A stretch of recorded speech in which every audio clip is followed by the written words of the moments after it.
Inti kehidupan seorang manusia itu terletak pada jiwanya. Di dalam jiwa itu hanya ada dua potensi. Kalau bukan potensi kebaikan, maka lawannya yang menjadi tidak baik.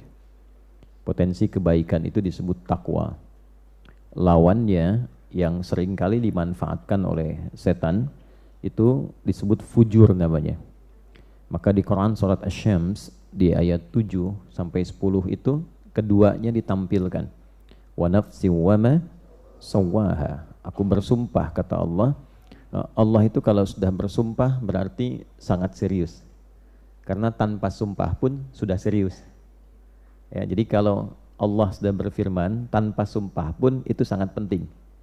Kalau ada sumpah di dalamnya artinya begitu penting.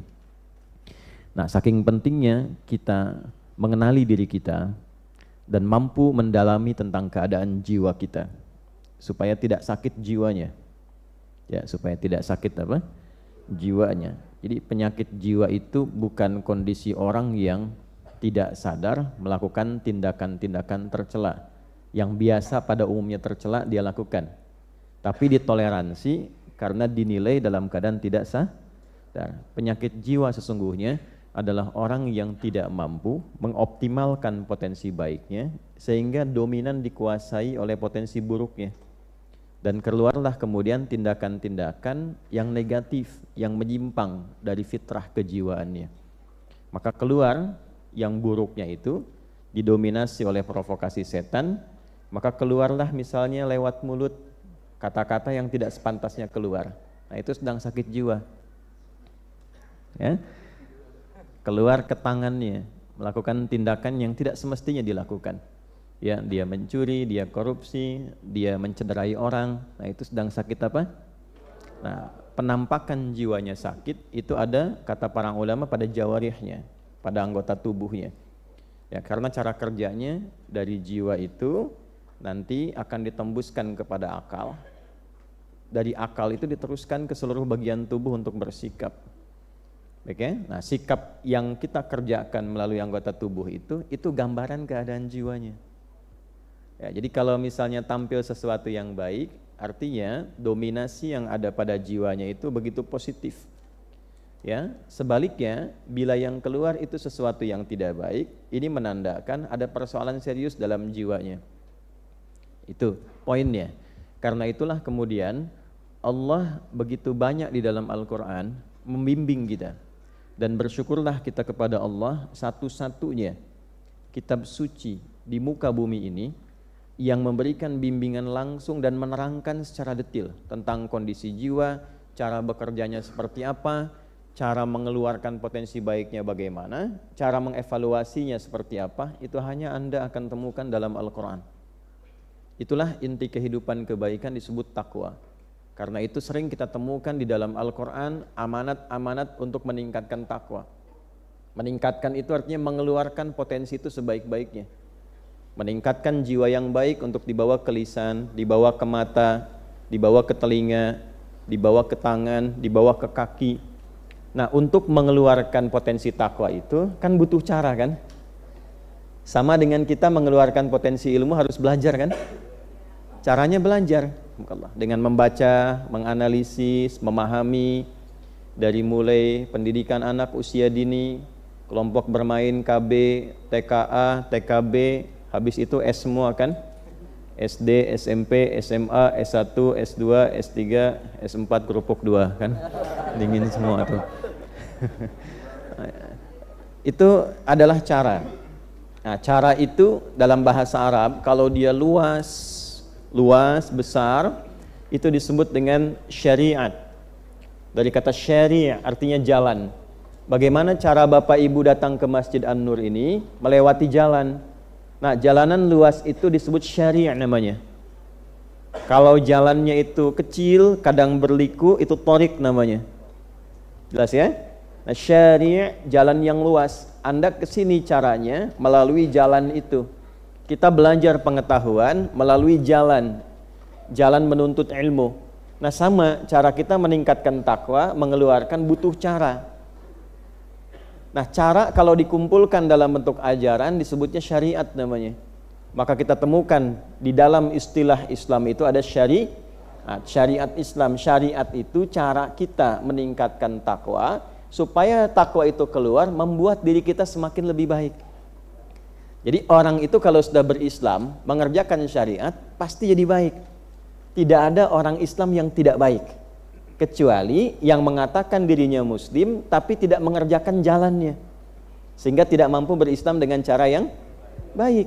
Bapak Ibu boleh cek, saya kan sering katakan di berbagai kesempatan, kenapa Islam itu ketika dituntun oleh Nabi Muhammad SAW dan dipraktekkan, dituntun dan dipertontonkan di kalangan masyarakat, dipilihkannya oleh Allah di tingkat kriminal yang tertinggi pada masa itu, sehingga disebut jahiliyah.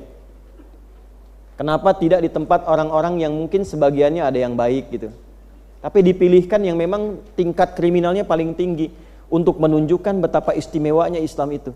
Bisa merubah orang yang tingkat kriminal tertinggi, titik nadir bahasa kerennya itu, yang paling buruk, tiba-tiba bisa berubah, bertransformasi bahasa kininya, menjadi pribadi terbaik yang kebaikannya melintasi zaman. Dikenal sampai sekarang. Padahal belum pernah ketemu. Itu kan? Pernah ketemu Umar enggak? Bukan Umar yang jualan soto itu, bukan ya. Umar bin Khattabnya, belum pernah kan?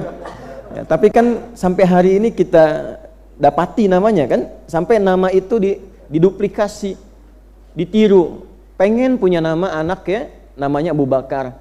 Pengen punya nama anak Umar. Ada nggak yang namanya Abu Dzar Al-Ghifari? Ya, padahal Ghifar itu dulu itu adalah kota begal. Ya, jadi semua orang yang suka begal itu di kampung Ghifar. Al-Ghifari itu artinya kampung begal. Ya. Pimpinannya Jundub bin Junadah gitu. Jadi kalau Abu Dzar Al-Ghifari itu asalnya adalah seorang yang berasal dari kota begal. Tapi banyak kan yang pengen pakai nama itu. Karena setelah masuk Islam, tiba-tiba beliau berubah jadi orang baik, yang kebaikannya luar biasa, dan merubah kampungnya dari kampung begal menjadi kampung terbaik di masanya. Dan itu viral, sehingga bangga dengan nama daerahnya.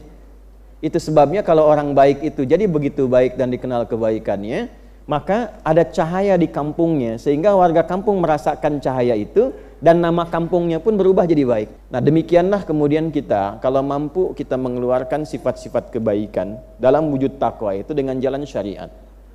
Apa syariat itu wujudnya? Itu yang kita sebut dengan ibadah. Karena itu dalam sholat ada takwa, dalam puasa ada takwa, dalam umrah haji ada takwa.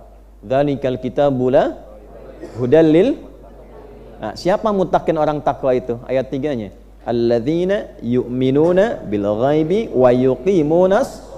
Nah, jadi ketika ibu, saya, kita diminta menunaikan sholat, bukan ingin memberikan beban, tapi sholat itu akan merubah kita menjadi pribadi yang lebih baik.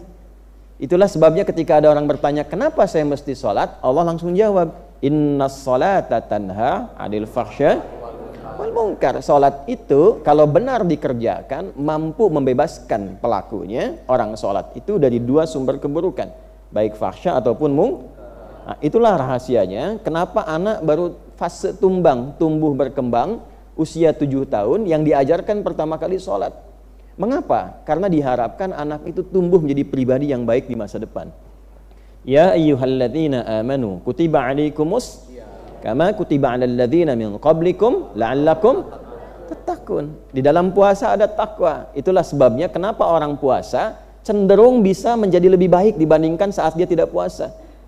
Dan ternyata di antara hikmah puasa itu mampu menekan seseorang dari perbuatan maksiat, bahkan sifat buruk yang pernah dia kerjakan. Nah, ini kenapa setiap Jumat kita tiap pekan khatib mengingatkan yuk tingkatkan takwa. Maksudnya apa?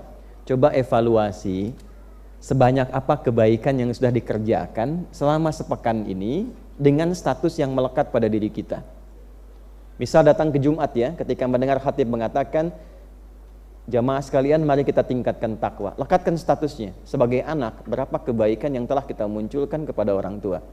Sebagai suami, berapa kebaikan yang telah dikumpulkan yang mampu diberikan kepada istri? Sebagai ayah, status sosial dan sebagainya. Nah, kumpulkan itu, jangan sampai kita wafat kecuali sedang patuh mengerjakan kebaikan itu. Itu diantara rahasia.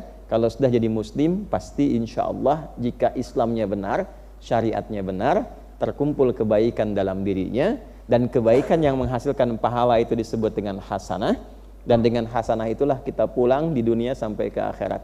Maka doanya, Rabbana atina fid dunya wa fil akhirati wa qina. Nah,